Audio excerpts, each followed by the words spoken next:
रामो राजमणिः सदा विजयते रामं रमेशं भजेत्। रामेणाभिहता निशाचरचमू रामाय तस्मै नमः। रामान्नास्ति परायणं परतरं रामस्य दासोऽस्म्यहम्। रामे चित्तलयः सदा भवतु मे भो राम माम् उद्धर। राम रामेति रामेति रमे रामे मनोरमे सहस्रनाम तत्तुल्यं राम नाम वरानने। वनवासाला निघालेले रामचंद्र एका नियोजनाच्या अंतर्गत जणू त्यांचा प्रवास चाललाय। वनालाच जायचं होतं तर पूर्व दिशा, उत्तर दिशा, पश्चिम दिशा इथल्या वनांमध्ये का नाही गेले राम? रामांना प्रत्येक व्यक्ती जणू दक्षिणेकडे जाण्याचा संकेत का करते?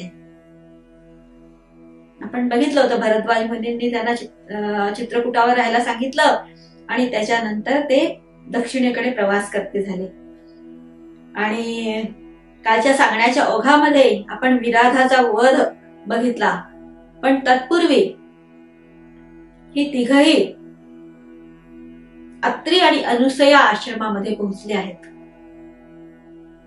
आपल्या सगळ्यांना अत्री आणि अनुसया मातेची कथा माहितीये की ज्यांनी प्रत्यक्ष त्या मातेनी आपल्या तपोबळावर, आपल्या शुद्ध सात्विकतेच्या बळावरती प्रत्यक्ष देवतांना बाल स्वरूप प्राप्त करून दिलं। ती अनसुया माता आणि अत्री, तीन गुणांच्या अतीत असलेले आणि कुठल्याही प्रकारची असूयेसारखे जे काही मनामधले विकार असतात त्यांच्या विरही त्यांच्या पलीकडे पोहोचलेली अशी अनसूया माता, अतिशय लोकविलक्षण अशी ही जोडी आहे। आणि तिथे जेव्हा हे तिघही पोहोचले, अत्री ऋषींनी अतिशय स्नेहाने आणि प्रेमाने त्यांचं स्वागत केलं आणि विशेष करून जानकीला अनुसूया मातीकडे पाठवलंय। त्या ऋषी पत्नीने मायेने आपल्या मुलीच्या सारखं तिला जवळ घेतलं सीतेला आणि तिला म्हणालीये की एवढी तरुण आणि सुकुमार असलेली तू, जिने कुठल्याही प्रकारचे कष्ट आपल्या बालपणी भोगलेले नाहीयेत आणि पतीच्या बरोबर ज्या निष्ठेने जाते आहेस, मला तुझं कौतुक वाटतं। आणि ह्या सगळ्या वनवासामध्ये तुला कुठले कष्ट होऊ नयेत, तुझी अंगकांती जी आहे ती सुरक्षित राहावी, भूक तहान या गोष्टींचा तुझ्यावरती कुठल्याही प्रकारचा प्रभाव पडू नये, याच्यासाठी मी तुला काहीतरी देऊ इच्छिते। मातेने अक्षय उटी दिली आहे, अक्षय माला दिली आहे आणि सीतेला उपदेश केला, पत्नी धर्माचा उपदेश। पण बघितलंय रामचंद्रांना भरद्वाज मुनींनी आशीर्वाद दिला आणि त्यांना उपदेश केलाय की पती म्हणून कसं तू वागायला हवं। आणि आता अनुसूया माता सीतेला उपदेश करतात आहे की पत्नी म्हणून कुठल्याही परिस्थितीमध्ये स्त्रीने कधीही दुर्मुखलेलं राहू नये, आपल्या आरोग्याची, आपल्या शरीर कांतीची योग्य निगा कशी राखावी, आपल्या पतीचं चित्त सदैव प्रसन्न कसं राहील ह्याचा विचार कसा करावा, याचा उपदेश अनसूयेने सीतेला केलेला आहे। आणि तिने सुद्धा अतिशय एकाग्रतेने, विनम्रतेने ते सगळं ग्रहण केलंय। छोटे छोटे छोटे असे ह्या दोघांच्या व्यक्तिमत्वाचे पैलू जे आहेत ना ते आपल्याला दिसतात। या कथा जर आपण नीट ऐकल्या तर असा कुठेही भाव नाहीये दोघांच्या मनामध्ये की आम्ही एवढं मोठं त्याग केलेला आहे, एवढं मोठं कार्य करतो आहोत, आम्ही किती कष्ट करतो आहोत, एक छोटस काम केलं, एक छोटस काही कष्ट केले तर आपण इतरांची सहानुभूती आपल्याला कशी मिळेल ह्याचा प्रयास करत असतो। मी आहे बाई म्हणून सगळं चाललं आहे, मला सगळं करावं लागतं, हा जो भाव छोटे छोटे छोटे छोटे काम करताना आपल्या मनामध्ये येतो, तर ह्या दोघांचं दंपतीचं जे अलौकिकत्व आहे ना ते ह्या सगळ्या गोष्टींमध्ये आहे। त्यांच्या जीवन प्रवासातल्या ह्या छोट्या छोट्या गोष्टी सुद्धा आपल्याला फार मोठं शिकवून जातात। अतिशय विनम्र भाव आहे आणि आम्ही फार मोठं काही करतो आहे असं कुठेच नाहीये। आणि वडीलकीच्या नात्याने जे कोणी त्यांना काही उपदेश करतील, जे काही सांगतील, ते अतिशय विनम्रतेने त्याचं ते ग्रहण करतात. आणि त्या पद्धतीने सीतेने सुद्धा अनसूया मातेकडनं हे सगळं केलेलं आहे. आणि मातेने तिला सुंदर प्रकारे अगदी अलंकार आणि केशरचना आणि विविध वस्त्रांचं हे करून आणि तिला म्हटलंय की रात्री आपल्या पतीकडे जा. आपल्याला असं चित्र डोळ्यापुढे उभं राहतं की हे वनात गेले आहेत म्हणजे अतिशय कष्टी, अतिशय दुःखी आणि अतिशय उदास वाणे आणि असं काहीतरी खूप कल्पना असते. पण असं मुळीच नाहीये. यांचं अलौकिकत्व मोठेपण ह्याच्यातच आहे की त्या प्राप्त परिस्थितीत सुद्धा ते अतिशय चांगल्या पद्धतीने जीवन जगतात आहेत, सकारात्मकतेने जीवन जगतात आहेत, उल्हासाने ऊर्जेने जीवन जगतात आहेत. आणि त्या ठिकाणी अत्रि ऋषींनी सुद्धा त्यांना दंडकारण्याकडे अधिकाधिक दक्षिणेकडे जाण्याचा सल्ला दिलेला आहे. आणि त्यांना प्रणाम करून त्यांचे आशीर्वाद घेऊन आणि हे तिघेही निघालेत. विराधाने त्यांना सांगितलं होतं, शरभंग ऋषींचा आश्रम मध्ये लागतो, त्यांच्याकडे अवश्य जा. ते ऋषी अतिशय ज्ञानी तपस्वी आहेत, अनेक शास्त्रांचं ज्ञान त्यांना आहे, पण त्यांना आता वेध लागलेले आहेत आपला देह सोडण्याचे.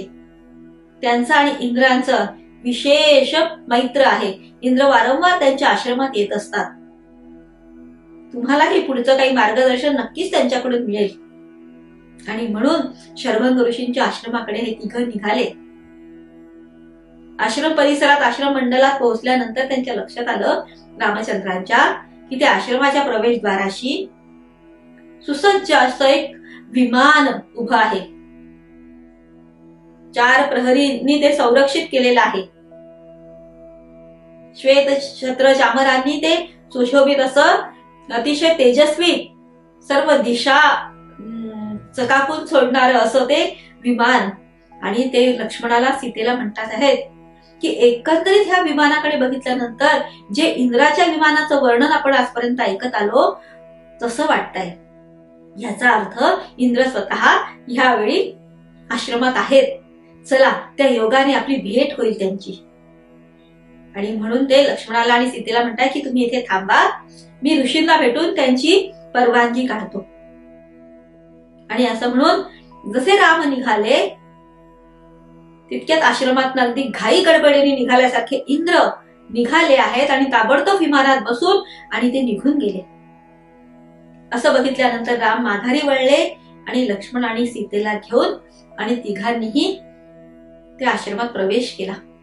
त्या ठिकाणी अतिशय वृद्ध असे असलेले शरभंग ऋषी बसले होते. त्यांनी राम लक्ष्मणांना बघितलं आणि पुढे आले, त्यांचं स्वागत केलं, त्यांना सगळा आश्रम परिसर दाखवला, त्यांना विविध माहिती दिली की ह्या सगळ्या परिसरामध्ये कशा प्रकारचा या राक्षसांनी उच्छाद मांडलेला आहे. आणि रामचंद्रांनी जेव्हा त्यांना विचारलं की इथे इंद्र येऊन गेले का, तर ते म्हणाले हो, इंद्र येऊन गेले, पण इंद्र आले गेले याचा गवगवा फारसा आम्ही करत नाही. आता म्हणूनच ते तुम्हाला न भेटता गेलेले आहेत. त्याच्या पाठीमागे फार काही कारणं दडलेली आहेत ती तुम्हाला नंतर कळतील. रामचंद्रा, इथून थोड्याच अंतरावर माझा भाऊ सुतीक्ष्ण ह्याचा आश्रम आहे. त्या आश्रमामध्ये विविध प्रकारच्या अस्त्रशस्त्रांचा आम्ही साठा करून ठेवलेला आहे. रामचंद्र म्हणतात की आपला आश्रम खूप चांगला आहे, तर काही दिवस इथे राहावं अशी माझी इच्छा आहे. ते म्हणतात की नाही रामचंद्र, आपण इथे राहणं योग्य नाही. आपण माझ्या भावाच्या आश्रमाच्या दिशेने आणखी खाली दक्षिणेकडे जा. तिथे गेल्यानंतर तुम्हाला काही गोष्टी कळतील, काही माहिती मिळेल. तुम्ही पुढे काय करायचं आहे याचं योग्य असं दिशादर्शन तुम्हाला तिथे गेल्यानंतर होईल. हा आश्रम तुम्हाला राहण्याच्या योग्यतेचा नाही. आणि मी सुद्धा आता राहणार नाहीये. मला आज्ञा द्या. मला आता माझा हा देह सोडायचा आहे. फक्त तुमच्या आगमनासाठी मी इथे राहिलेलो होतो. आणि त्यांना हे पण सांगितलंय की अगस्त्य ऋषींचा आश्रम पण इथून जवळ आहे. ते सुद्धा आपली वाटच बघतात आहेत. त्याच्यामुळे त्यांची भेट घ्या. आणि असं म्हणून रामाला सांगून आणि सगळ्यांचा निरोप घेऊन त्या ऋषींनी आपला देह त्या ठिकाणी पंचतत्वात विलीन केलेला आहे. रामचंद्र तिथनं तातडीने निघाले. आसपासचे सगळे ऋषीगण, सगळं जी काही वस्ती होती, लोकवस्ती, ते सगळे लोक रामचंद्रांना भेटायला आलेले आहेत. कारण ऋषींच्या तोंडून रामचंद्रांची ख्याती, रामचंद्रांची कीर्ती या लोकांनी ऐकली आहे. आणि त्यांना फार मोठी आशा वाटते आहे की ह्या सगळ्या आपल्या याच्यातनं रामचंद्र नक्कीच आपल्याला मदत करतील. आणि त्यांचं ते गाऱ्हाण आहे रामचंद्रांकडे. रामचंद्र म्हणतायत की हो, आपण बघूया काय करता येईल ते. आता मी इथेच राहणार आहे. आणि असं म्हणून सुतीक्ष्ण मुनींच्या आश्रमात पोहोचले. आणि ते सुद्धा जणू रामचंद्रांचीच वाट बघतात आहेत. अनेक ऋषीवर तिथे जमलेले आहेत, अनेक लोक जमलेले आहेत. आणि रामचंद्र तिथे आल्यानंतर विविध प्रकारची माहिती त्या ठिकाणी ऋषी त्यांना देतात आहेत. त्यांनी तो शस्त्रास्त्राचा साठा, इथनं अगस्तींचा आश्रम जवळ आहे, इथली काही शस्त्र निर्मिती जी होते ती आम्ही इथे राखून ठेवतो. आणि त्यांनी संपूर्ण परिसर रामचंद्रांना फिरून दाखवलेला आहे. ठिकठिकाणी मोठमोठ्या अस्थींचे ढीग दाखवले, राखेचे ढिगारे दाखवलेले आहेत, मोडून पडलेले आश्रम दाखवलेले आहेत. भयग्रस्त अशा प्रजेला त्याची भेट घडवून दिलेली आहे. हे सगळं बघितलं, लोकांचं दुःख बघितलं आणि रामचंद्रांनी आपलं धनुष्य हातात घेतलं आणि वर उंचावून शपथ घेतली आहे की ह्या दानव कुळाचा पूर्ण समूळ नायनाट केल्याशिवाय, यांचा दहशतवाद समूळ संपवल्याशिवाय, इथलं जनजीवन सुरळीत केल्याशिवाय मी नगर प्रवेश करणार नाही. ही पुनरुच्चार आहे. नगर प्रवेश करणार नाही हे अयोध्या सोडतानाच त्यांनी म्हटलेलं आहे. पण आता काय वाटेल ते झालं तरी मी हे कार्य अर्धवट सोडणार नाही. आता माझं हे जीवित कर्तव्य आहे. त्यांनी ह्या ठिकाणी कशासाठी आलो आहे याचा स्पष्ट उच्चार पहिल्यांदा केला. आतापर्यंत काय सांगत होते की पित्याच्या वचनासाठी, त्यांच्या वचनाच्या पालन करण्यासाठी म्हणून वनवासात आलो आहे.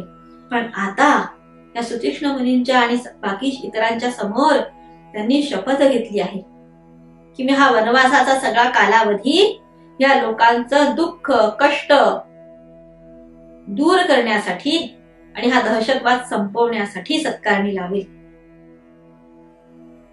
असं म्हटल्यानंतर सीतेने मात्र रामचंद्रांना म्हटलेला आहे, प्रश्न विचारलाय, तुम्ही अशी कशी शपथ घेऊ शकता?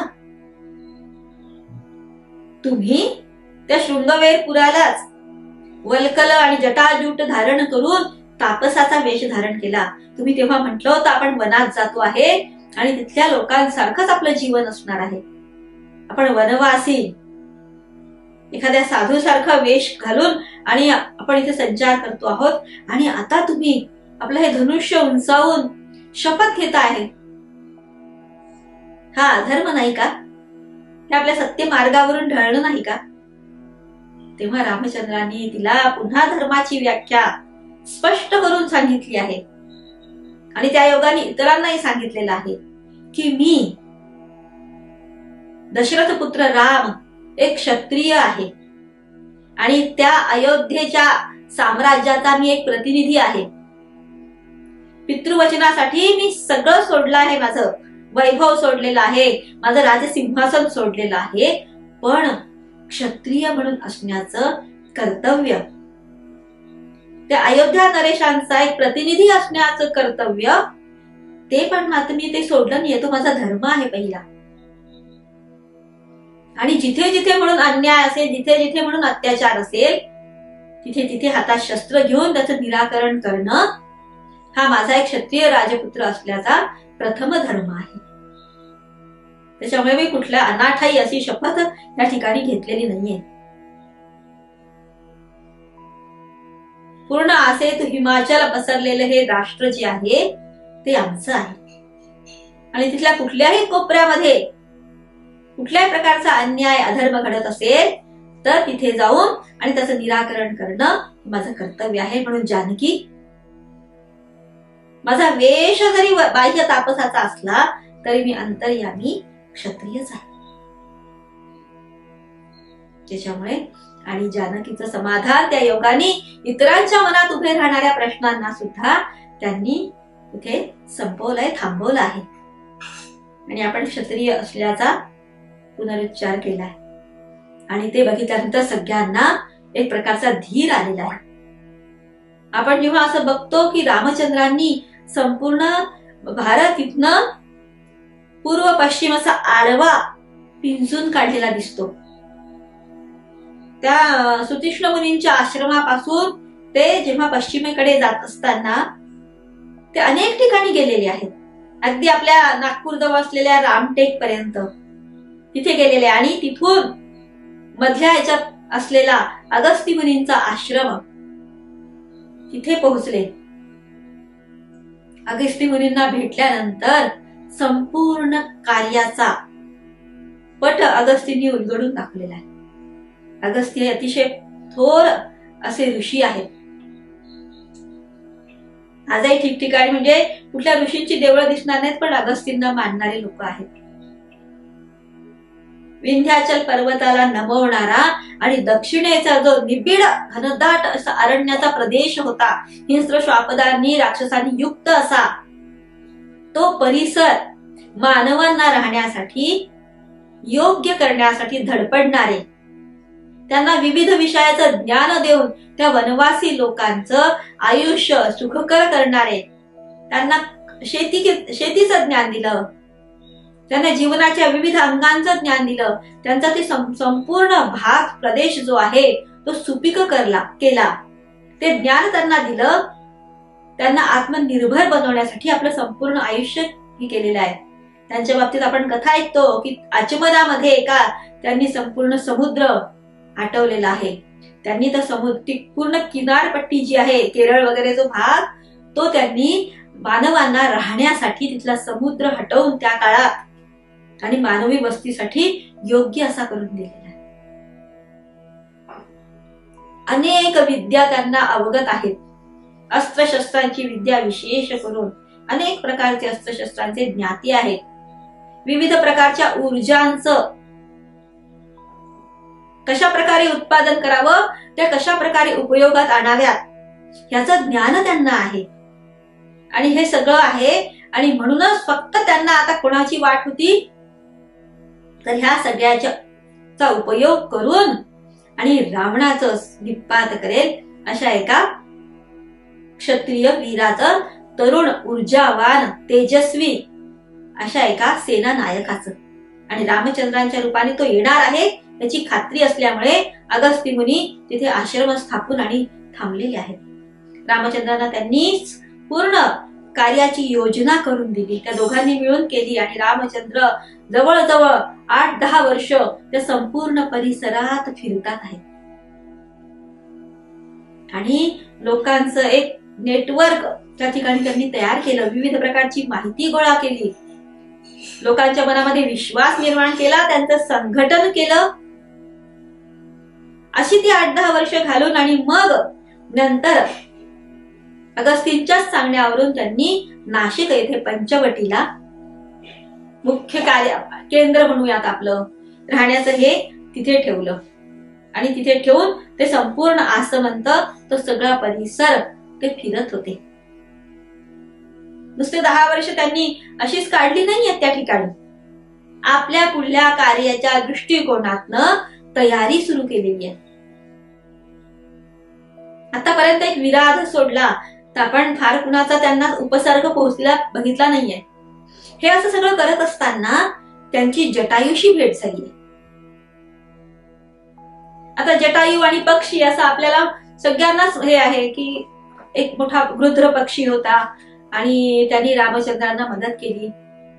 असा जर विचार थोडा दुसऱ्या दृष्टीने विचार केला तर जसं वानरांच्या बाबतीत आपण विचार करतो की वानर नक्की कोण होते, नर वानर, वानरांसारखे सगळे अंगभूत गुण असणारे ते नर होते. तसं जटायू कोणी पक्षी नसेल तर पक्षासारखे जे आकाशात विहार करण्याची हे असते, ज्ञान असतं ते कदाचित त्यांना होतं. त्यांनी स्वतःचा परिचय देताना सांगितलेलं मी गृध्र कुळातला आहे आणि दशरथ महाराजांचा अंतरंग मित्र आहे मी एकेकाळचा. आणि माझी अशी इच्छा आहे की ह्या पूर्ण वनवासात रामचंद्रा मला तुझ्या बरोबर राहायचं आहे. वडिलांच्या वयाचे, वडिलांचे मित्र आणि हे तात आपण माझ्यासोबत राहू शकता म्हणून अगदी सहर्ष त्यांनी त्यांच्या विनंतीला मान देऊन रामचंद्रांनी त्यांना आपल्या सोबत ठेवलं आहे. आणि अशी ही 8-10 वर्ष वनवासातली रामचंद्रांची निघून गेली. नाशिकला त्या ह्याच्यामध्ये पुन्हा एकदा सुंदर पर्णकुटी त्या ठिकाणी बनवलेली आहे, त्या सुरम्य अशा परिसरात. आणि रमले आहेत तिघ. विविध लोक यायचे, त्यांच्या भेटी व्हायच्या, रामचंद्र कधी कुणाच्या भेटीला जायचे, असं सगळं करून त्या आश्रमात ते राहतात आहेत. खूप छान वर्णन आहे रामायणात की तो आश्रम सुंदर असा बांधला, ती पर्णकुटी पण मागे जसं चित्रकूटाला बांधली होती तशी अतिशय सुसज्ज अशी आहे. आणि आता त्यांचा शस्त्र साठा सुद्धा वाढलेला आहे, त्याच्यामुळे वेगळ्या प्रकारचं शस्त्रगृह त्या ठिकाणी आहे. आणि अभेद्य अशी ती पर्णकुटी असली तरी कोणीही आयरागेला सहज त्या पर्णकुटीत प्रवेश करणार नाही, इतकी ती सुरक्षित अशी आहे. आणि सीतेचं मन त्या ठिकाणी रमलंय. तिचा अतिशय सुरेख असा दिनक्रम त्या ठिकाणी सुरू आहे. निर्भय आहे सीता. एक तर ती स्वतः क्षत्रिय आहे, सगळ्या प्रकारचे अस्त्रशस्त्र ती चालवू शकते आणि मुळातच वृत्ती जी आहे अतिशय आनंदी आहे. आणि रामचंद्रांवरती अतिशय भक्ती, निष्ठा आणि प्रेम आहे. आणि असे तिघ त्या ठिकाणी राहत आहेत. आणि एके दिवशी आपल्या सगळ्यांना माहिती आहे की रावणाची बहीण शूर्पणखा, की जिचं ह्या दंडकारण्याच्या परिसरामध्ये एक प्रकारचं राज्य चालतं. 2 तिचे भाऊ आणि खरदूषण, हजारोंच्या संख्येने सेना त्यांच्या दिमतीला, आणि हवा तसा मुक्त संचार ते लोक इथे करतात. आणि ती कधीच बघताय ह्या तिघांना ह्या परिसरामध्ये फिरताना, अनेक लोकांच्या भेटीगाठी घेताना. तापसाचे वेश आहेत पण हातात शरचाप आहे, धनुष्यबाण आहेत. मग इथे काय करतात आहेत? आणि आसुरी वृत्ती असल्यामुळे तिला त्या रामचंद्रांच्या रूपाची भुरळ पडली आणि तिला असं वाटतं की हा तरुण आणि सुंदर असा जो कोणी आहे त्याला आपण संपूर्णपणे आपल्या ताब्यात घेऊ शकतो.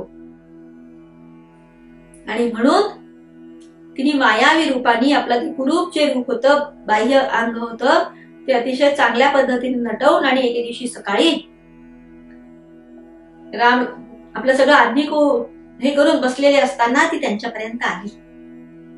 आपलं ते सगळं वैभव दाखवते, आपल्या अंगावरची उंची वस्त्र, विविध प्रकारचे अलंकार, नानाविध उटणी हे लावलेलं असं.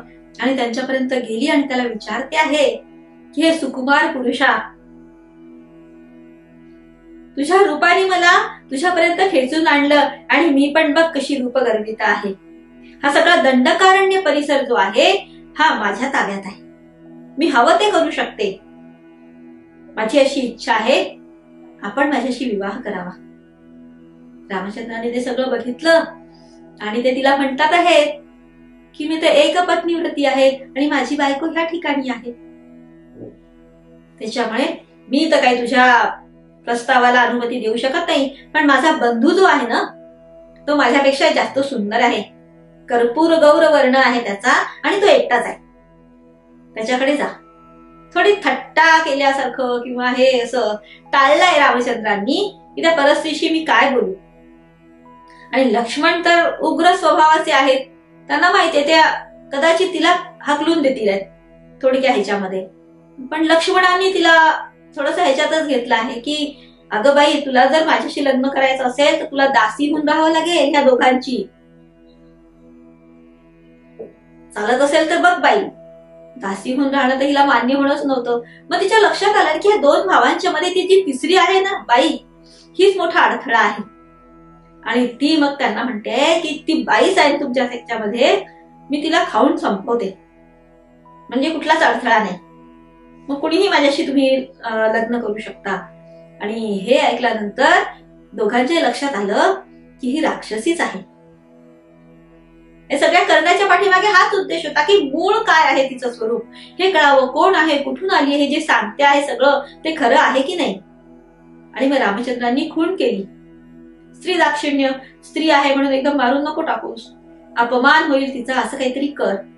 यांनी धरलं आणि नाक कान छेदून टाकले. ते झाल्याबरोबर ही अकरा विक्रा आपल्या रूपात आली आणि किंचाळत त्या सगळ्यांना बजावून गेली आहे की आता तुम्ही संपलातच. आणि त्या खरदूषणांकडे गेली आहे ती. त्या दोघांना खूप हे करून सांगते आहे की ते दोन दिसतात आहेत ते साधे सुधे वाटतात पण तसे नाही आहेत, त्यांनी माझी काय अवस्था केली बघा. ती तिकडे गेली आणि रामचंद्र लक्ष्मणाला म्हणतायत, लक्ष्मणा ही बाई काही स्वस्थ बसणार नाही आणि आतापर्यंतची आपल्या माहितीच्या नुसार काहीतरी हे करणारच. त्याच्यामुळे एक काम कर, आता पहिल्यांदाच आपण ह्या राक्षसांची उघडपणाने भिडणार आहोत. तर इथे मी एकटाच हे करतो, सगळ्यांना सांभाळतो, तू सीतेला घेऊन डोंगरावरच्या एखाद्या गुहेमध्ये जाऊन सुरक्षित थांब.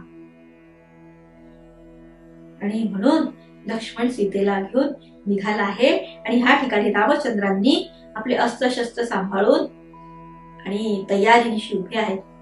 आणि वाटलं होतं त्याच पद्धतीने त्या खरदूषणाने आपले काही निवडक सैन्य आश्रमाकडे पाठवले आहेत. ते आपापले सगळे शस्त्र घेऊन कोलाहल करत आणि आले. पण रामचंद्रांनी अगदी सहजपणे त्यांना मारून टाकलं. जेव्हा ते खराला कळलं, तो स्वतः अजून जास्त सैन्य घेऊन आलेला आहे.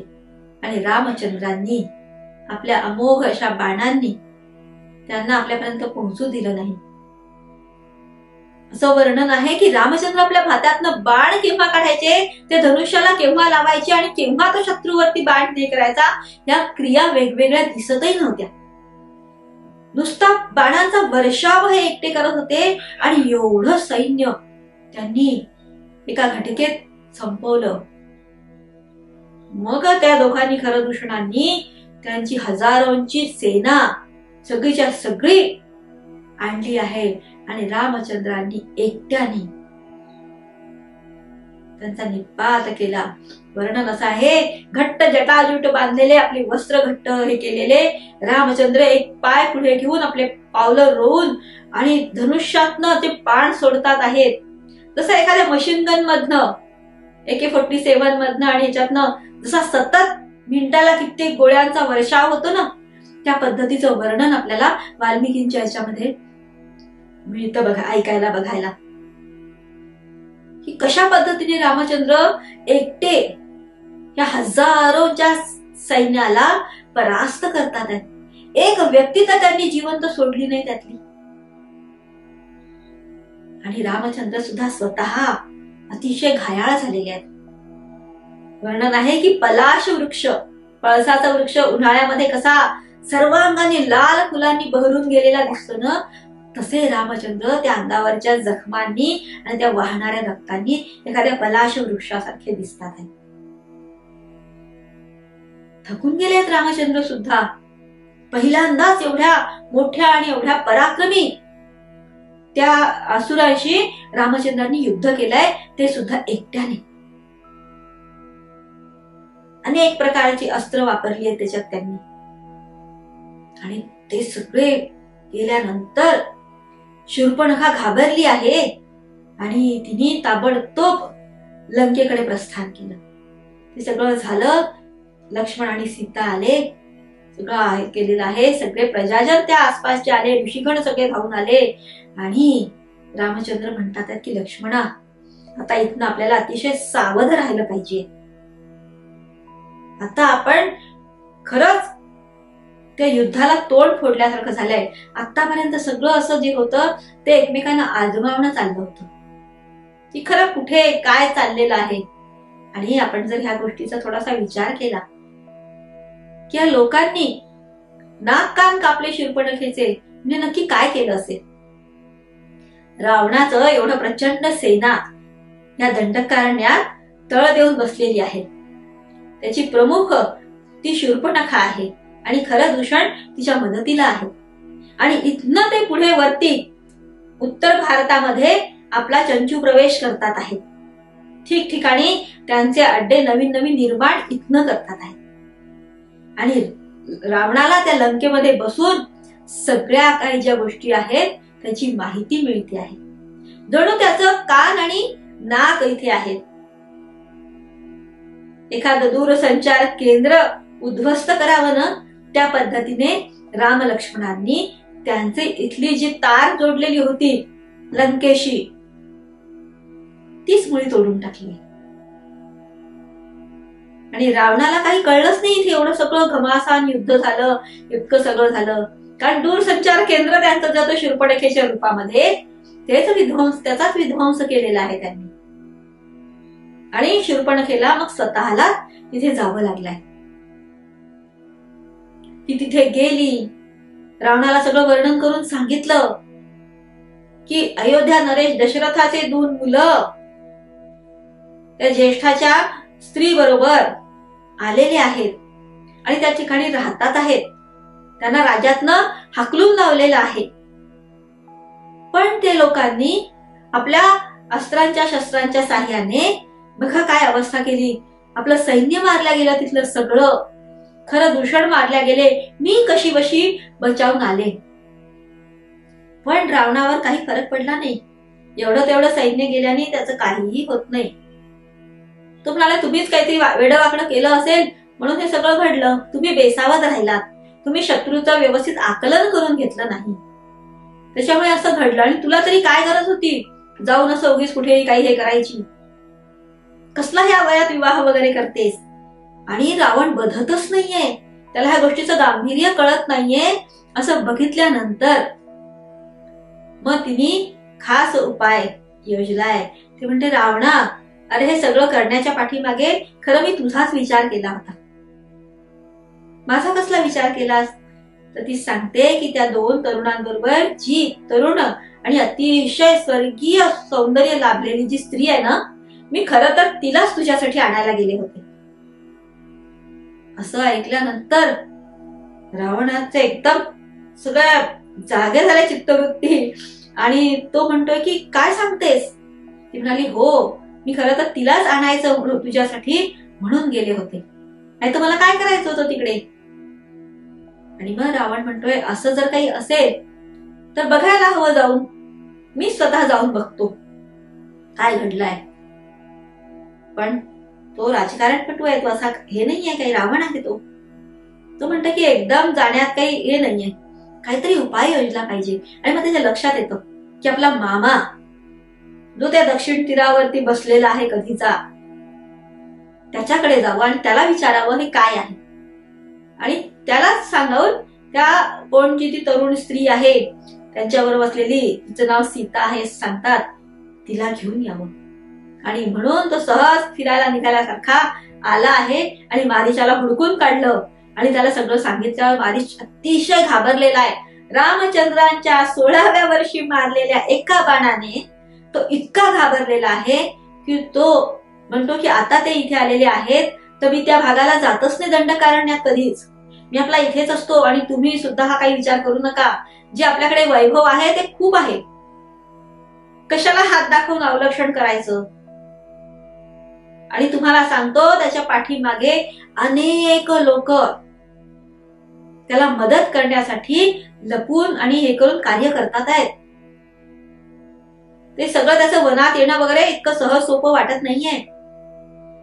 त्याच्यामुळे तुम्ही पण जाऊ द्या आणि मलाही सुखाने इथे जे उरलेलं आयुष्य आहे ते घालवू द्या. आता हा जिद्दीला पेटलाय, नाही ते काही झालं तरी आता मला ती स्त्री हवी आहे आणि ती तूच आणायचीस. तो म्हणतो असं करू नका, उघड उघड वैर रामचंद्राशी घेऊ नका. तो एवढ्या लहान वयात एवढं कार्य करतो, आता तो मोठा झालेला आहे, अनेक लोकांचं पाठबळ त्याला मिळालेलं आहे. पण तो म्हणतो की ते रामाने तुला मारायच्या आधी मीच तुला इथे मारून टाकतो, माझं ऐकलं नाही तर. आणि तो मनात विचार करतोय की हा रावणाच्या हातून मरण्यापेक्षा त्या सत्पुरुषाच्या हातून मेलेलं केव्हाही चांगलं. तो म्हणतो काय करायचंय तूच सांग, काय करायला हवं. आता उघड रामासमोर जाण्याची मारीचाची ताकद नाही, तो मायावी आहे. हे सगळे जे राक्षस कुळातले लोक किंवा असुर असतात ना, हे अतिशय शक्तिमान आहेत. त्यांच्याकडे निरनिराळ्या प्रकारचे विद्या आहेत. कपट करण्यामध्ये, इतरांना छळण्यामध्ये त्यांचा हात कोणी धरू शकत नाही. म्हणून कायम सज्जन शक्ती असते ती नेहमी अशी दबलेली मागे राहते, कारण त्यांना कुठला विधी निषेध नसतो काही करण्यासाठी. त्याच्यामुळे ते सगळ्या प्रकारचा हे वापर बळाचा करू शकतात. आणि तो म्हणतो ठीक आहे. मग ते योजना आखतात की रामचंद्राच्या न कळत आपण त्या स्त्रीला पळून आणायचं, एवढंच आहे ना, चालेल. आणि मग आपल्याला सगळ्यांना ती कांचनमृगाची कथा माहिती आहे की सीता ज्या वेळेला आपली आन्हिका उरकायला छान एखाद्या सुंदर अशा तळ्याच्या काठी जायची, तर तिच्या आगे मागे फिरताना एक सुंदर असं हरिण, त्याचं सर्वांग सुवर्णाचं घडल्यासारखं चकाकणार, पाचू बसवल्या जसे त्याच्या खुराला आणि त्याच्या शिंगांना, ते सुंदर नीलमण्यासारखे डोळे त्याचे, आणि तो सारखा तिच्या मागे सीतेला सतत दिसत राहावं, तिला भुरळ पडत राहावी असा तिच्या आगे मागे असतो.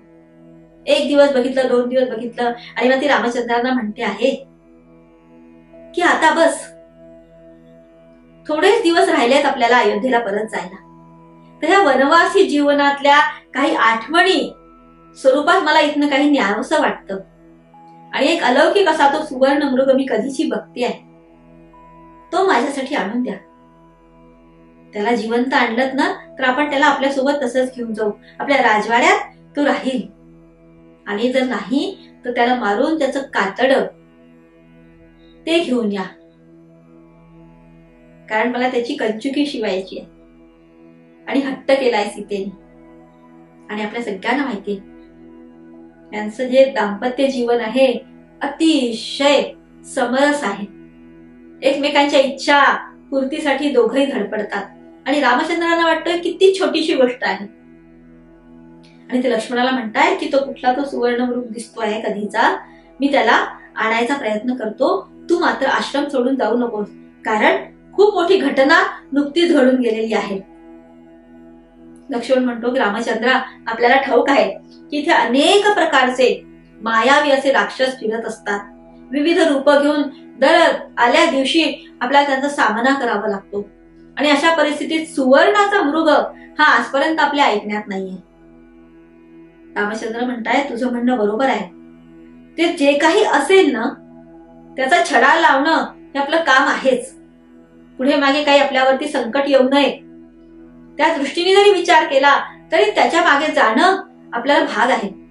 त्याच्यामुळे तू आश्रम सोडून कुठे जाऊ नकोस आणि मी त्या मृगाच्या मागे जातो असं ठरवून रामचंद्र निघाले. आणि इकडे सीता वाट बघते. लक्ष्मण नेहमीच्याच निर्भयतेने त्या आश्रमातली आपली अन्य कामं उरकण्यात आणि मग्न आहेत. सकाळी गेलेले रामचंद्र माध्यान्ह होत आली तरी परतले नाहीत. भोजनाची वेळ टळत चालली आहे आणि सीतेच्या मनाची घालमेल सुरू झाली आहे. अजून कसे येत नाहीत, अजून कसे येत नाहीत. आणि तोच जोरात किंकाळी ऐकू आली रामचंद्रांची, हे लक्ष्मणा, हे सीते धाव. हातातली वस्तू खाली पडली असेल सीतेच्या आणि धावत लक्ष्मणाजवळ गेली. भाऊजी ऐकलात ना? ते अगदी निश्चिंत आहेत. काय काय ऐकलं ना? किंकाळी आली ती का? असं कसं वाटू शकतं माते? रामचंद्र आणि किंकाळी पडतील ते आपल्या नावाने? नाही नाही, हे त्या राक्षसांची सगळी कपट नीती आहे. काही काळजी करू नका, रामचंद्र येतील. पण सीतेचा धीर सुटला आहे. तिची सारासार विचार करण्याची बुद्धी जी आहे ती कुंठित झाली आहे. विवेक हरवला आहे.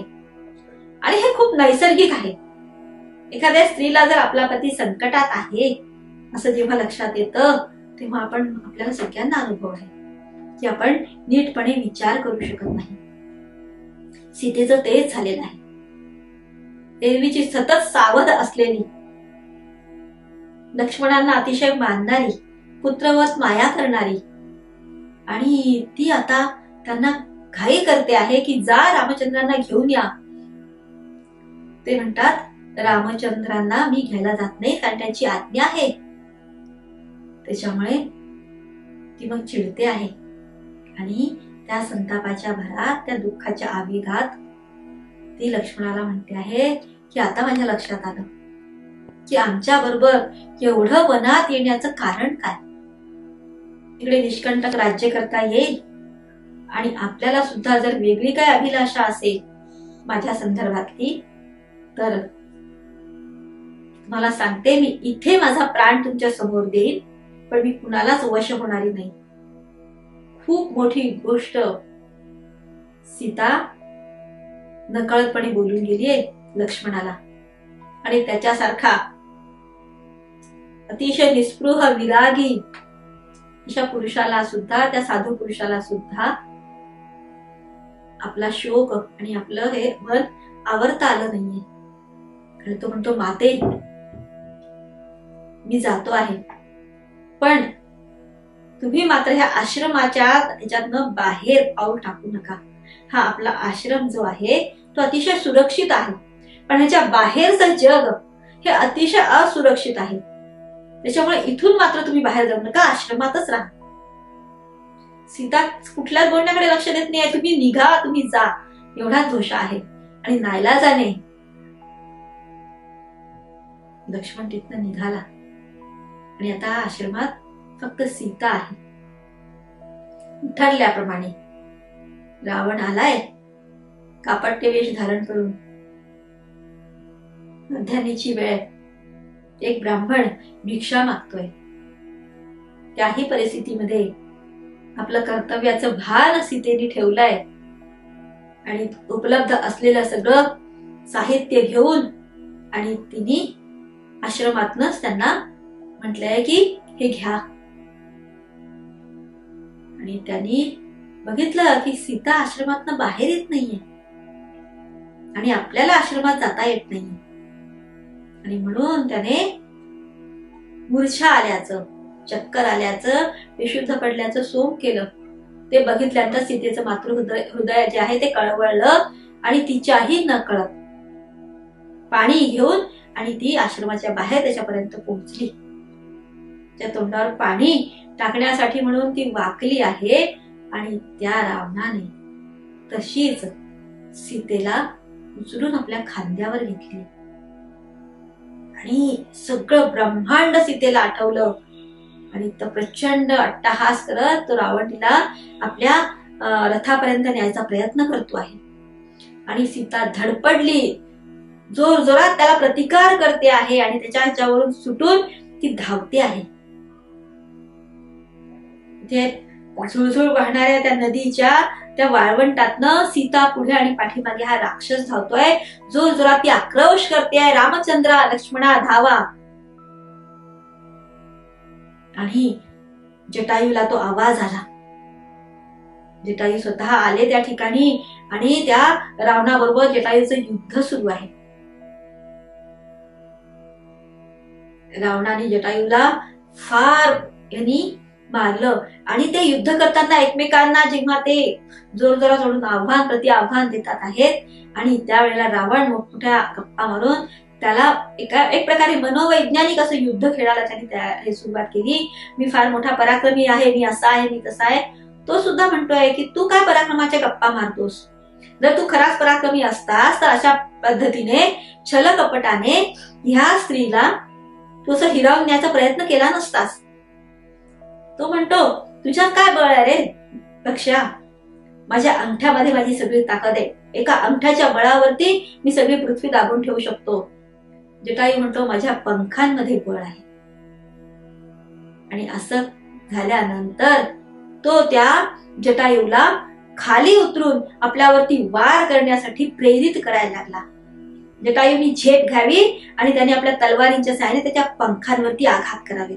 जटायूला वाटलं की त्याच्या त्या पायाच्या अंगठ्याला जर आपण आघात केलं तर त्याचं बळ संपेल. पण ही कपट नीती होती रावणाची. त्या सरळ मनाच्या जटायूला ते कळलं नाही आणि जशा वारंवार तो झेप घेऊन त्याच्या पायाकडे येऊ लागला आणि त्यांनी आपल्या तलवारींच्या सहाय्याने त्याचे दोन्हीही पंख छाटले आणि अर्थातच त्याचं सगळं बळ त्याच्या पंखात. आणि तो घायाळ होऊन पडल्याबरोबर सीता आपलं दुःख विसरून त्याच्याकडे धावली. आणि ते बघितल्यानंतर रावणाने तिचे केस पकडून आणि तिला आपल्या विमानात, कारण तोपर्यंत जटाने त्याचा रथ, त्याचे सगळे अश्व मारून टाकले होते, आणि म्हणून त्यांनी स्मरण करून आपलं विमान बोलवलं. तात्काळ ते विमान आलं आणि सीतेला त्यांनी आपल्या विमानात जबरदस्ती बसवली आहे आणि क्षणार्धात ते विमान आकाश मार्गाने निघालं. आपल्याला असं नेहमी वाटत असतं की सीता, आपण म्हणतो एवढी क्षत्रिय स्त्री होती, एवढी तेजस्विनी होती, आणि तरी तिला एका परपुरुषाने स्पर्श कसा केला. पण तुम्हाला सांगते, माणसाचं जे काही बळ असतं ते खरं म्हणजे त्याच्या बुद्धीत असतं, त्याच्या मनात असतं. जर भाव आणि बुद्धी बळकट असेल तर माणूस सगळ्या गोष्टींचा प्रतिकार करू शकतो. त्याला वेळेवर त्याच्या विद्या, त्यांनी जे शिक्षण घेतलंय ते आठवतं आणि तो हे करतो. पण जेव्हा मनानेच तो विस्कळीत असेल, सीता आपल्या मनाने आपल्या पतीकडे होती, त्यांच्या चिंतेमध्ये होती, त्याच्यामुळे सगळा विवेक, विचार, तिची बुद्धी जी आहे ती कुंठित झालेली होती. आणि त्या बेसावध क्षणाचा आणि तिच्या मनाच्या सरलतेचा त्यांनी फायदा घेतला, म्हणून त्या बेसावध क्षणी सीतेला तो पापी स्पर्श करू शकलेला आहे. आणि कुणाच्या स्पर्शाने निव्वळ पातिव्रत्याचा भंग होतो,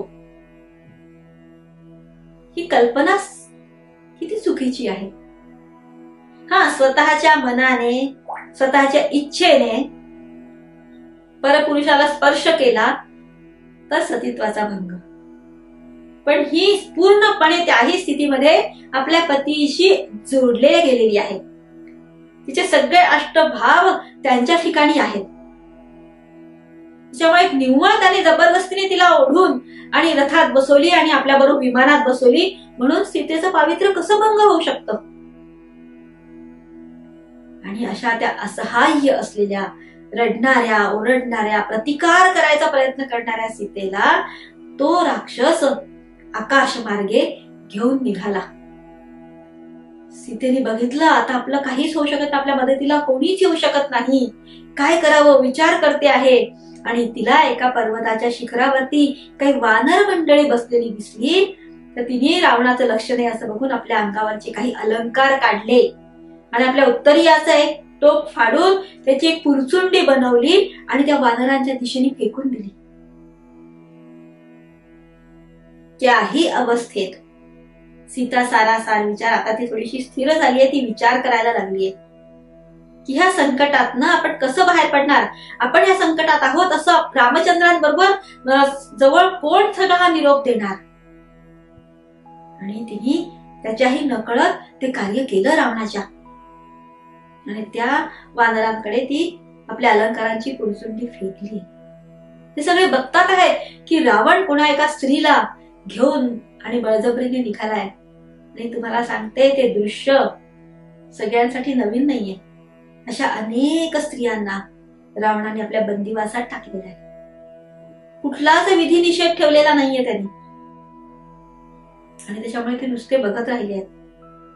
इकडे सीता घेऊन गेलाय आणि राम आणि लक्ष्मणांची भेट झाली आहे त्या वनामध्ये. लक्ष्मणाला पाहून रामचंद्र हतबुद्ध झाले, अरे तू इथं का. आणि तेव्हा आपले अश्रू लपवत खाली मान घालून लक्ष्मणाने सगळी हकीकत सांगितली. आणि रामचंद्र त्याची निर्भत्सना करतात आहे की तुझ्यासारखा विचारी पुरुष, विवेकी पुरुष माझा बंधू बनवतोस तू, आणि एका स्त्रीच्या बोलण्यामध्ये इतका हे झालास. ती तुझ्या माते समान आहे, 4 वाक्य बोलली तुला, काय झालं तेवढ्याने, आणि म्हणून तू तिला सोडून निघून आलास. लक्ष्मणाला आपली चूक कळली आता. आणि दोघं जण धावतच निघाले आहेत. लक्ष्मणा, मला हे लक्षणं वाईट दिसतात आहेत, अरे तो राक्षस होता. आणि दोघं जण निघाले. एका भीतीच्या ह्यानी, एका शंकेने ग्रासल्या गेले आहेत ते. आणि अशा वेळेला तो रस्ता सुद्धा खूप लांब वाटायला लागतो. आणि दोघं निघाले आहेत. आश्रम परिसरात पोहोचल्यानंतर खूप साऱ्या त्या संघर्षाच्या खुणा त्यांना तिथे दिसतात आहेत. सीतेने जाता जाता एखाद्या विलीला धरायचा प्रयत्न केला असणार आहे, एखाद्या झाडाला पकडायचा प्रयत्न केलेला असणार आहे.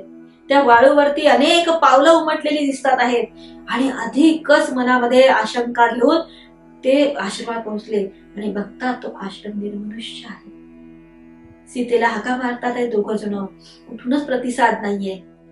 सर्व दूर आणि रामचंद्रांचं वर्णन आहे की रामचंद्र तर वेड्यासारखे झाले. सीतेला काही झालं आहे या आशंकेने रामचंद्रांना सुद्धा त्यांचा विवेक विचार सोडून गेल्यासारखं झालंय. प्रत्येक वेलीला, प्रत्येक झाडाला, प्रत्येक पशुपक्षाला विचारतात, अरे जानकी कुठे आहे, ती वैदेही कुठे आहे, अरे सांगा. त्या शुकसारिकांना म्हणतात, तुम्ही बोला ना, माझी जानकी कुठे गेली आहे. प्रत्येकाला विचारतात आणि चहू दिशा दोघ जण धावत सुटलेले आहेत, विचारतात आहेत. तो दिवस गेला, दुसरा दिवस, सर्व दूर बघून झालं पण जानकी कुठेच दिसत नाहीये. रामचंद्र किंकर्तव्य होऊन आणि बसले आहेत. या ठिकाणी रामचंद्रांना सावरण्याचं कार्य जे आहे ते लक्ष्मण करतात. आणि ते म्हणतात, रामा, असं आपल्याला हातपाय गाळून चालणार नाही, आपल्याला जानकीचा शोध घ्यावा लागणार आहे. उठा, आपण प्रयत्न करू. आणि ह्या सगळ्या प्रयत्नांमध्ये एके ठिकाणी खूप सुंदर कथा आपण ऐकतो. ती कथा आपल्या इतिहासाशी फार जोडलेली आहे, आपल्या श्रद्धेशी फार जोडलेली आहे. असं म्हणतात की हे सगळं जेव्हा घडत होतं तेव्हा संपूर्ण याच्यातले देवतागण सुद्धा हे बघत होते. ज्या क्षणाला जानकी मातेचे केस पकडून आणि रावणाने तिला ओढली, त्या क्षणाला सगळ्या देवतांनी म्हटलं की आता लंकेचा समूळ नायनाट कोणी रोखू शकणार नाही. ह्या रावणाचे दिवस भरलेत आता. प्रत्येक जण आपापल्या परीने जणू असं काही होण्याची वाट बघत असल्यासारखा, की प्रत्येकाला काळजी आहे की रामचंद्रांना इथपर्यंत आणलं, आता पुढे काय. आणि अशा वेळेला ही सगळी घटना घडल्यानंतर आपत्तीला इष्टापत्ती समजून रामचंद्र आता पुढचं काय पुरुषार्थ करतात ह्याच्याकडे जणू सगळे बघतात आहेत. आपण बघतोय की रामजन्माचे जे काही सूत्र आहेत त्याच्यातला हा एक महत्वाचा भाग आहे की त्यांचा जन्म सामूहिक सांघिक प्रयत्नांचा फलस्वरूप आहे. त्यांचं शिक्षण त्या नियोजनाचा भाग आहे, त्यांचं वनगमन त्या नियोजनाचा भाग आहे आणि त्यांचा अधिकाधिक दक्षिणेकडे प्रत्येकाने नेणं हा सुद्धा त्याचाच भाग आहे. आणि अशा वेळेला सुंदर असं हे आहे की शंकर पार्वती सुद्धा हे सगळं बघतात आहेत. आपल्याला माहिती आहे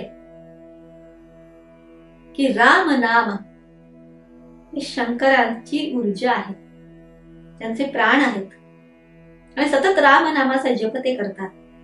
आणि ते नाम सगुण साकार रूपात या ठिकाणी जन्माला आलाय म्हटल्यानंतर ते अतिशय भावभक्तीने हे सगळं बघतात आहेत.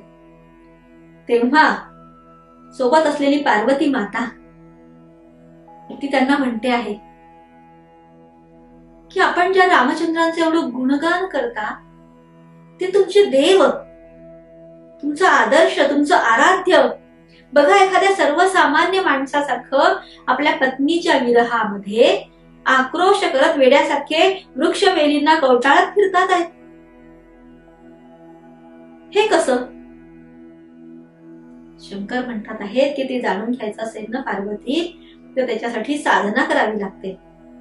पार्वती मातेला तेवढा वेळ नाहीये. ती म्हणते, नाही नाही, मला तुमच्या हे आराध्य यांची परीक्षा बघायची आहे. तिला शिवत अडवतात आहे की असं करू नकोस, तूच फसशील याच्यामध्ये. पण पार्वती माता एकदा ठरवलंय तिने की मला परीक्षा घ्यायची रामाची. आणि शंकर अडवत असताना सुद्धा ती खाली उतरली. काय करावं? सीतेचं रूप घेतलं आणि निघाली. त्या आश्रम परिसरामध्ये ती रामचंद्रांना दिसेल अशा पद्धतीने फिरते आहे. पण रामचंद्रांचं लक्षच नाहीये.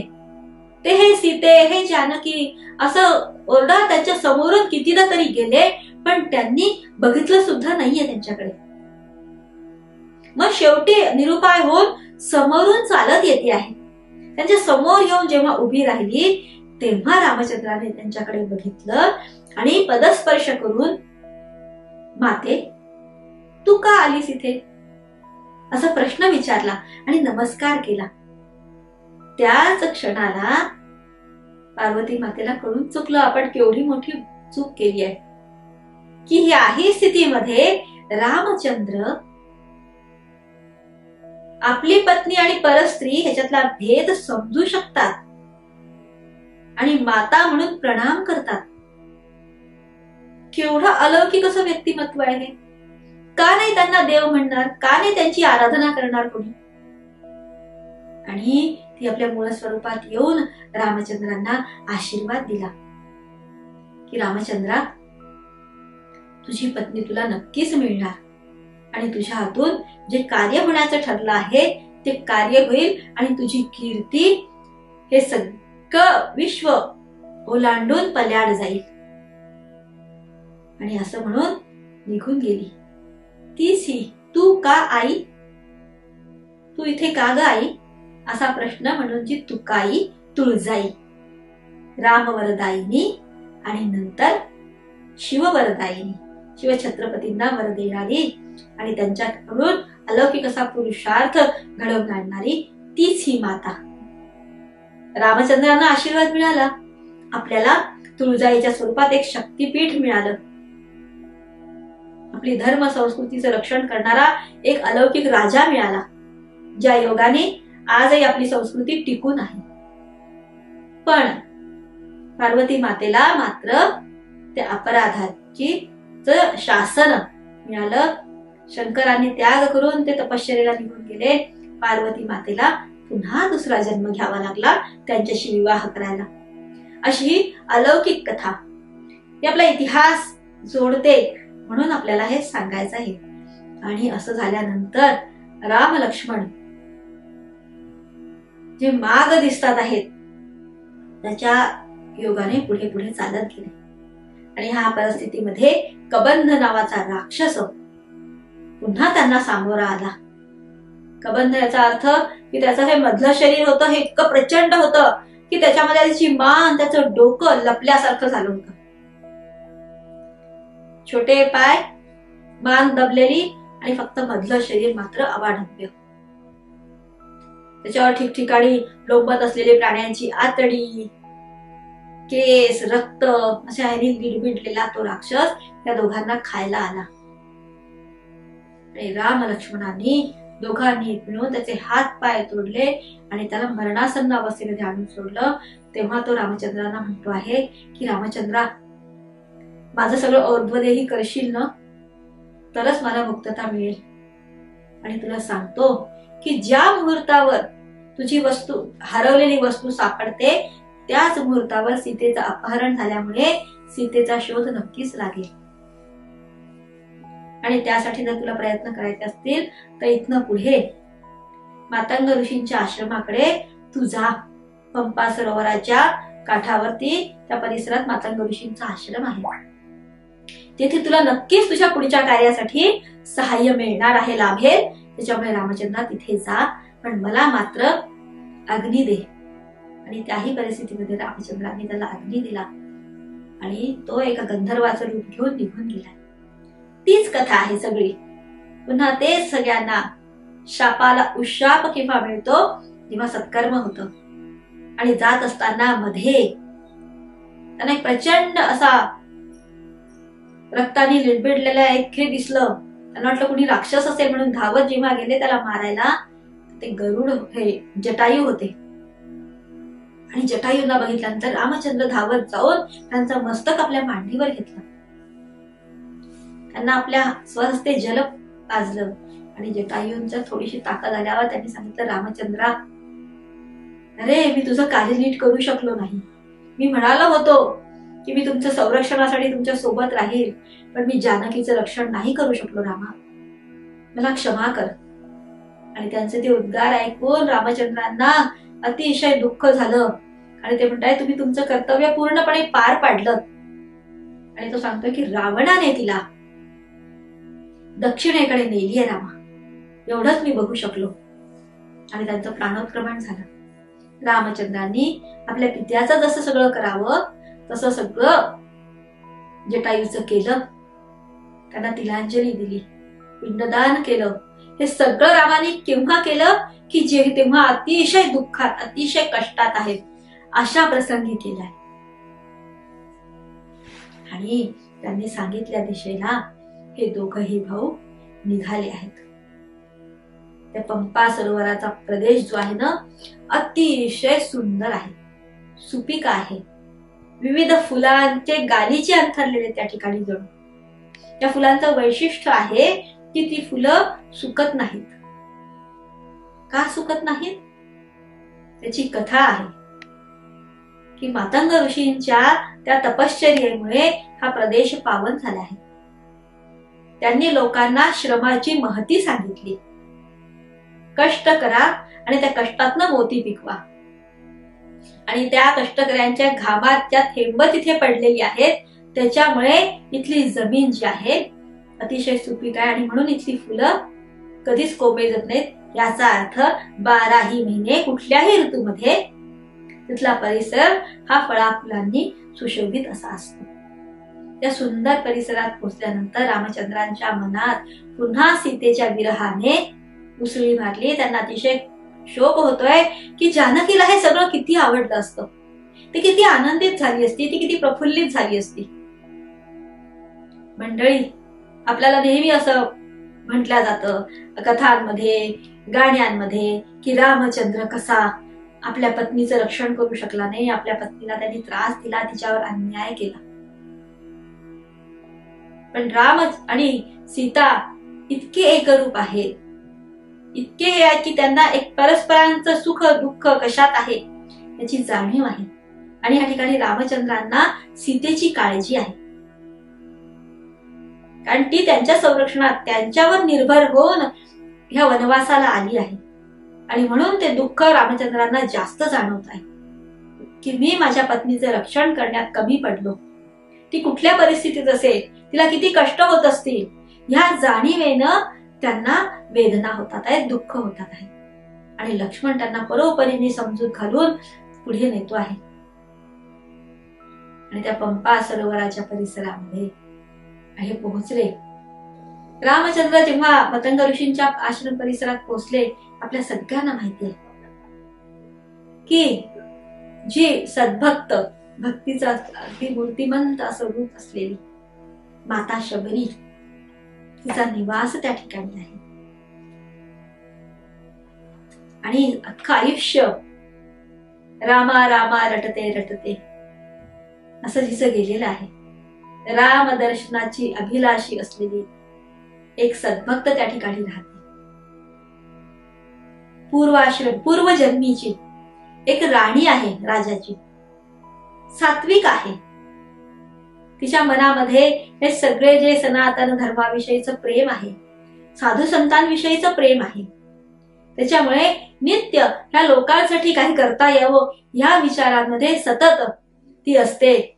मग विविध प्रकारचं अन्नदान असो, तीर्थक्षेत्रांमध्ये जाऊन आणि तिथे काही सुखसोयी करून देणं असो, असं सगळं कार्य करण्याची तिला आवड आहे.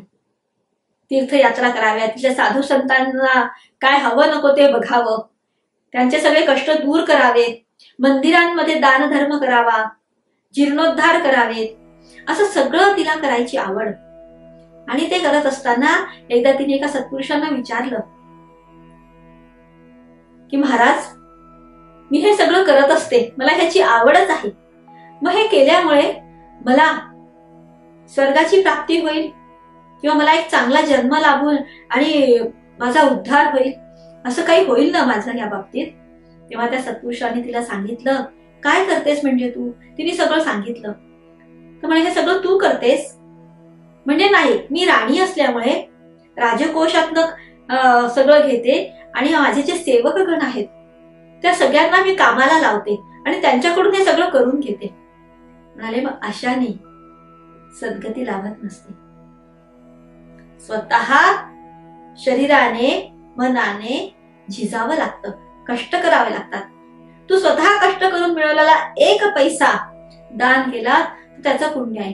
तू स्वतः कष्ट करून झिजून कुणाला मदत केलीस, सहाय्य केलंस, एखाद्या दुःखी रोगी पीडिताची मदत केलीस तर ते पुण्यकर्म आहे. तू हे परस्पर करतेस, हे पुण्य नाही. आणि मग ती विचार करते की ह्या जन्मी तर मला हे शक्य नाही, मग मी आता काय करू. आणि म्हणून तिने एका तीर्थक्षेत्रामध्ये गेली आणि देवाजवळ प्रार्थना केली की देवा, ह्या जन्मी तर मी राणी असल्यामुळे हे मी स्वतः करू शकत नाही, पण मला अशी इच्छा आहे की मी ह्या दुःखितांचं पीडितांचं हे करावं, देवाची खरी आराधना माझ्या हातून व्हावी, म्हणून मी आता हा देह त्याग करते आणि पुढचा जन्म मला मात्र तसा लाभू दे देवा. आणि त्या वासनेत तिने देह त्याग केला आणि नंतरचा जन्म मिळाला तिला एका भिल्लाच्या घरी. तो भिल्ल राजा आहे. आणि ही 5 वर्षाची झाल्यानंतर तिचा विवाह ठरला. आणि त्या विवाहाची तयारी करत असताना उद्या जे भोजन द्यायचंय सगळ्या अतिथींना, त्याच्यासाठी अनेक प्रकारची बोकडं, कोंबड्या, काही हरणं, असं सगळं त्यांनी तिथे जमा करून ठेवलेलं आहे. आणि रात्री त्या सगळ्यांचा कोलाहल सुरू आहे. जणू त्या प्राण्यांना कळलंय की उद्याचा दिवस आपण बघू शकणार नाही, किंवा हिच्या त्या पूर्व संस्कारामुळे, पूर्वजन्मीच्या संचितामुळे तिचं, त्या बालिकेचं मन तिला सांगताय की फक्त हे केवळ तुझ्यासाठी चाललेलं आहे. उद्या तुझा विवाह आहे म्हणून इतक्या जीवांना आपलं बलिदान करावं लागणार आहे. आणि ते बघितल्यानंतर ती म्हणते की हे थांबवता येणं मला शक्य नाही, आपणच इथनं निघून जाऊ. म्हणजे विवाहही होणार नाही आणि हे सगळं घडणार नाही. आणि म्हणून ती छोटीशी बालिका निघून गेली रात्री घर सोडून. कुठे जायचं? त्या निबिड अरण्यात राहण्याची सवय असली तर ते छोट्याशा बालिकेने जायचं कुठे हा काही विचारच नव्हता केला. गेल्यानंतर तिला मतंग ऋषींचा आश्रम दिसला. पण ती म्हणाली की मी ही अशी वनवासी लहानशी मुलगी, मला बोलण्याची राहण्याची रीत नाही. आणि हे सगळी विद्वान मंडळी आहेत, ही संस्कारी मंडळी आहेत, हे मला कसे येऊ देतील बरं तिथे, मी काय करावं. पण मतंग ऋषींबद्दल तिने ऐकलं होतं, आपल्या पित्याकडनं येणाऱ्या जाणाऱ्यांकडं अतिशय निस्पृह, तेजस्वी, विद्वान आणि मुख्य म्हणजे सगळ्यांची काळजी घेणारे, सगळ्यांशी समरसून राहणारे असे ते पुरुष आहेत. मग ते आपल्याला घेतील का आपल्याजवळ, आपल्याला देतील का काही ज्ञान, आपला हा जन्म सार्थकी लावतील का ते. आणि ह्या विचारामध्ये तिने ठरवलं की आपण ह्या परिसरातच राहायचं. पण मग त्या ऋषींशी बोलायचं कसं, त्यांना भेटायचं कसं. तिने तिच्या बालबुद्धीने एक विचार केला की हे ऋषी पहाटेच ब्रह्ममुहूर्तावर उजाडायच्या आधीच त्या सरोवरात जातात, तिथे स्नान करतात आणि जवळच्या एका झाडाखाली बसून त्यांची ध्यानधारणा चालते, ती अगदी सूर्योदय होईपर्यंत. मग तिने ठरवलं की ऋषी येतात ना, तो मार्ग जो आहे त्याच्यातले खडे गोटे काही काटे असतील ते आपण स्वच्छ करावेत, तो मार्ग चापून चोपून आपण नीट करूया. आणि ज्या ठिकाणी बसतात ती जमीन व्यवस्थित समतल करून स्वच्छ करून तिथे एखादं दर्भाचं आसन काही फुलं असं ठेवत जाऊया, तेवढीच आपली सेवा. आणि त्या मुलीने निष्ठेने ब्रह्ममूर्ती ते येणार तर त्याच्या आधीच उठून त्या बालिकेने ते सगळं करून ठेवलं. आणि ऋषी जाईपर्यंत एका झाडाच्या आडून त्यांच्याकडे बघत राहा. अनेक ऋतू गेले, पावसाळा, हिवाळा, उन्हाळा, पुन्हा पावसाळा. आणि ऋषींना ते त्यांच्या ह्याच्यात निमग्न असल्यामुळे त्यांना ही बाह्य परिस्थितीतले बदल चटकन लक्षात आले नाहीत. पण मग त्यांच्या लक्षात आलं की इथनं जाताना पायाला कधी कुठला खडा बसला नाही इतक्या दिवसात. आणि आपण तिथे बसतो त्या ठिकाणी फुलं कोण आणून ठेवतं, दर्भाचं आसन कोणी तयार केलं बरं, एका छोट्याशा ह्याच्यामध्ये पाणी सुद्धा असतं, कोण करतं हे. 1 दिवस बघितलं, 2 दिवस बघितलं, हे नित्य होत आहे असं त्यांच्या जेव्हा लक्षात आलं तेव्हा त्यांनी एक दिवस आवाज दिला की हे सगळं कोण करून ठेवतं, कृपया समोर या. असं त्यांनी 2-3दा आवाज दिल्यावर घाबरत घाबरत ही छोटूशी किरकोळ अशी, व्यवस्थित केस विंचरले नाही, अंगावरती व्यवस्थित धड वस्त्र नाही, आणि हे कष्ट करून ती काया अतिशय कृश झालेली, क्षीण झालेली, समोर येऊन उभी राहिली. कसं बोलायचं, काय बोलायचं, कसा नमस्कार करायचा असतो, काहीच ज्ञान नाही. तिला बघितलं आणि अतिशय वात्सल्याने मतंग ऋषी तिच्या जवळ आले, तिच्या मस्तकावरून हात फिरवला आणि तिला विचारलं, बाळा कोण आहेस तू? गहीवरून आलं, तिने सगळी कथा सांगितली. फार कौतुक वाटलं आणि बोटाला धरून आश्रमात नेली तिला. आणि सगळ्या आश्रमवासींना सांगितलं की ह्या मुलीला कुणीही इथे कुठल्याच प्रकारचा त्रास देणार नाही. ही माझी परमशिष्य आहे. आणि त्यांच्या सहवासात घडत गेली. काही लोकांच्या मनात अजूनही तिच्याबद्दल आतच आहे, पण उघडपणे बोलू शकत नाही. पण जेव्हा मतंग ऋषी निघाले, प्रस्थान केलं त्यांनी महाप्रस्थानाला, तेव्हा तिला सांगितलं की शबरी, हा आश्रम परिसर सोडून कुठेही जायचं नाही. जेव्हा 12 वर्षांनी रामचंद्र इथे येतील, ज्या नामाचा जप मंत्र तुला सांगितलाय, साक्षात विग्रह इथे येईल, तेव्हा तुला मोक्ष लाभेल. कुणी काही केलं तरी इथनं जायचं नाही, पण माझी इथनं जायची वेळ आली. आणि ते निघून गेले. आणि तेव्हापासनं काय वाटेल ते अपमान, वाटेल ते सहन करून, कष्ट सहन करून ती भिल्लीण, ती शबरी तिथेच आहे. आणि रामचंद्रांची पावलं त्या आश्रमाकडे वळली. मंडळी, उद्या एक खूप सुंदर सोहळा आपल्याला बघायला मिळणार आहे. त्या सोहळा बघून आपला जीवन आपल्याला सार्थकी करायचंय.